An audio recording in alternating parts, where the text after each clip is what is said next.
안녕하세요. 한병수 목사입니다. 오늘 4월 13일 큐티 시작하겠습니다. 오늘은 시편 7편을 가지고 예술적인 정의라는 주제를 함께 생각하고 싶습니다.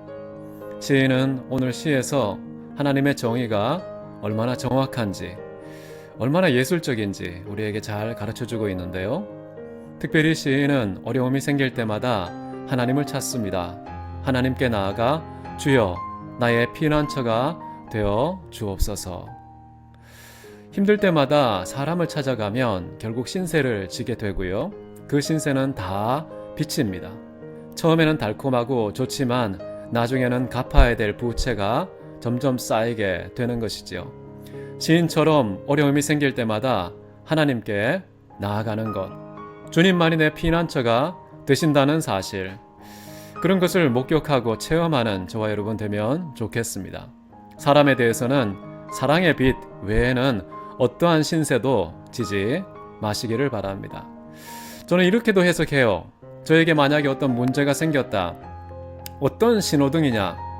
하나님께서 또 나를 찾고 계시는구나. 초청장으로 해석해도 좋겠습니다. 하나님께서 왜 초청하실까요? 하나님께서 준비한 좋은 선물이 있다는 뜻입니다. 하나님께서는 우리가 생각하지 못한 것, 우리가 미처 필요성을 알지도 못한 것, 그래서 추구하지 않았던 것, 그런데 너무나도 긴급하고 필수적인 것, 그것을 하나님은 주십니다. 그렇게 하실 때 때때로 우리의 삶 속에 문제와 어려움이라는 계기를 통하여서 그런 선물들을 우리 품에 안겨 주시는 것이죠. 다윗은 하나님을 찾아서 피난처를 추구한 이유가 이렇습니다. 단순히 내가 잘못한 거, 내가 실수하고 문제를 일으킨 거 덮어주십시오. 눈 감아 주십시오. 이런 목적으로 하나님을 피난처로 찾은 것이 아니라는 겁니다. 다윗은 여기서 분명히 밝힙니다. 내가 혹시 죄를 저질렀다면, 친한 동료의 뺨을 때렸다면, 배신을 했다면, 심지어 원수라 할지라도 그들에게 까닭 없이 내가 어떤 물건을 탈취한 일이 있다면 하나님 그것에 대해서 정의로운 형벌을 내리십시오.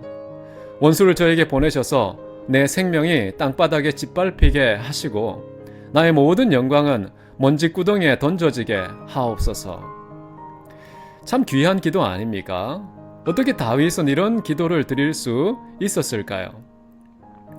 저는 이 다윗의 기도를 통해서 하나님의 성품, 그리스도인의 삶 한번 생각하고 싶습니다. 대부분의 사람들이 하나님을 생각할 때 하나님은 사랑의 하나님이다. 그래서 나에게 사랑을 베푸시는 분이다. 사랑과 관련된 이야기가 나오면 우리는 인생에서 정말 중요하게 여기고 많은 사람들에게 소개를 하고 나 정말 은혜 받았어.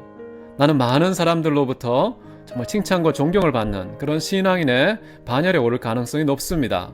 자, 그러나 하나님은요, 정의의 하나님도 되신다는 겁니다. 우리는 자칫 우리 삶 속에서 하나님의 정의가 집행될 때에는 하나님, 그러시면 안 됩니다. 그런 정의 내게서 거두어 가십시오. 라고 기도하면서 그냥 긍휼만 베풀기를, 자비만 베풀기를, 사랑의 수혜자만 되기를 소원하는 그런 성향이 있습니다. 그런데요, 다윗은 그렇게 생각하지 않는 것 같아요. 하나님의 정의가 나에게 구현되게 하옵소서.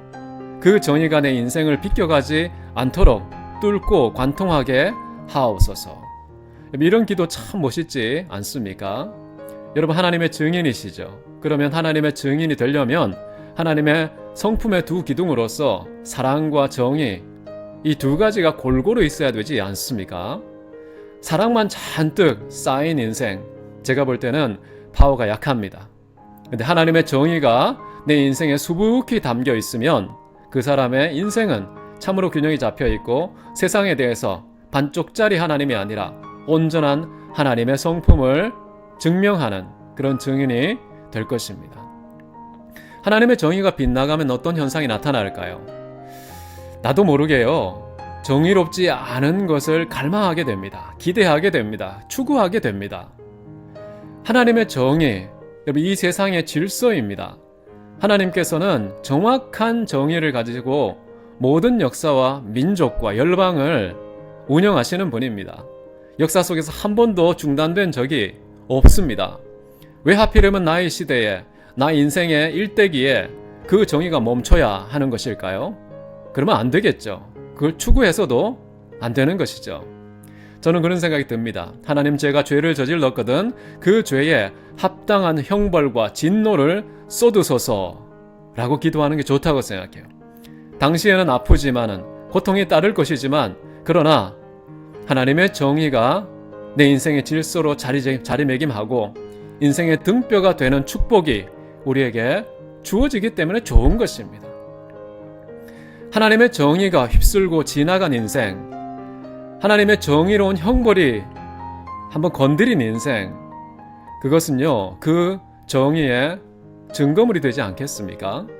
내 후배들에게, 자녀들에게 떳떳한 하나님의 정의, 당당하게 소개할 수 있는 그런 사례가 되는 인생, 얼마나 좋을까요? 사람들이 싫어하는 것입니다. 기독교인들도 싫어하는 것입니다. 그런데요, 다윗은 우리에게 본을 보이고 있습니다. 하나님, 당신의 정의가 내 인생을 관통하게 하시옵소서. 그런 중에라도 긍휼을 잊지 말라라는 기도를 드리는 것이 아름다운 것 아니겠습니까? 성경 뒷부분에 보면 이런 말이 나오죠. 하나님께서는요, 악인들이 덫을 놓잖아요. 그 덫의 피해자가 누가 되느냐? 덫을 놓은 사람이 된다. 악을 행하면 그 악이 그 죄인의 머리 정수리에 떨어진다 라는 말씀을 합니다. 심은 대로 거둔다는 것이죠.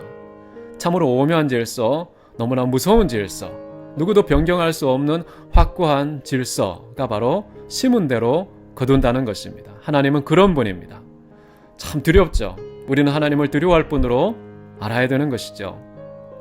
자, 그래서 오늘은 여러분, 하나님의 정의를 깊이 묵상하는 하루가 되기를 바랍니다. 그 정의는 정말 예술적입니다. 사람이 연출할 수 없습니다. 하나님만이 우리가 생각지도 못한 항목까지 다 고려하셔서 가장 정확한 정의를 사람들이 깜짝 놀랄 정도로 지금도 매일매일 진노를 쏟으시며 이루고 계십니다. 시인의 관찰과 고백입니다. 저는 여러분이 사는 오늘 하루 속에서도 이런 관찰이 있기를 바라고, 이 깨달음이 우리 인생을 관통해서 정의의 증인으로 살아가는 저와 여러분 되기를 바랍니다. 기도하겠습니다. 사랑이 많으신 하나님 아버지, 정의를 행하시는 주님, 이 세상에 아무리 큰 모순과 부조리가 지배적인 질서처럼 보인다고 할지라도 천지 만물을 매일 매순간 하나님의 공의로운 진노로 아버지 하나님의 뜻을 이루고 계심을 우리가 믿습니다. 오늘도 우리 개인에게, 공동체에, 온 세상에 하나님의 정의가, 노래가 울려 퍼지는 아름다운 향기가 진동하는 하루가 되게 하옵소서. 존귀하신 예수님의 이름으로 기도했습니다. 아멘. 자, 오늘은 정의의 증인 꼭 기억하시고 승리하는 저 여러분 되기를 바랍니다. 감사합니다.